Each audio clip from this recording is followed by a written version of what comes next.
Sunday Sundarakanda రచన Shri సుందరదాసు MS Ramarao గారు. ట్రాక్పై గానం గాన కళారత్న శ్రీ వెంపటి సత్యనారాయణ తెనాలి. వ్యాఖ్యానం విశ్లేషణ సహజ కవి డాక్టర్ అయినాల మల్లేశ్వరరావు తెనాలి.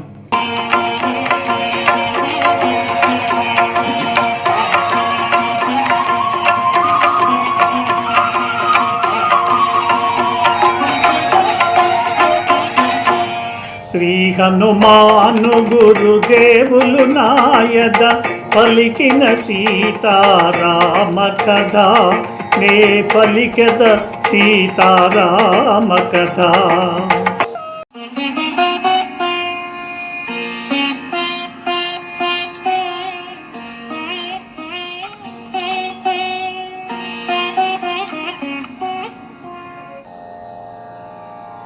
తల్లి నేను నీ అందుగల భక్తి భావమున అటుల తెల్పితి, క్రూర రాక్షసుల బారి నుండి నిన్ను కాపాడనించి అటుల పల్కితి.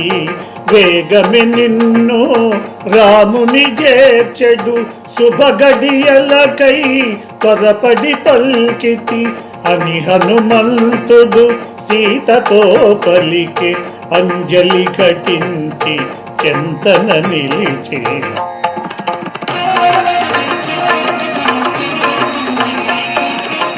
తల్లి నీవు తెలిపినవన్నీ శ్రీరామునకు విన్నవించెదను, సత్యధర్మ పవిత్ర చరిత్రవు శ్రీరామునకు తగిన భార్యవు.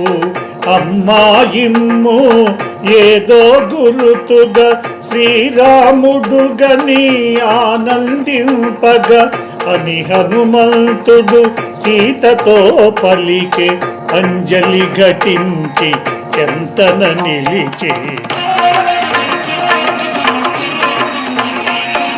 శ్రీ హనుమాను గురుదేవులు నాయద పలికిన సీతారామ కథ, నే పలికెద సీతారామ కథ. క్రూర రాక్షసుల కంట పడకుండా లంకంతా వెదకి నన్ను చూశావు అని సీత హనుమంతునితో పలికింది. అందుకు హనుమ, తల్లి నీ అందుగల అసాధారణ భక్తిభావంతో ఆ విధంగా తెలిపితిని.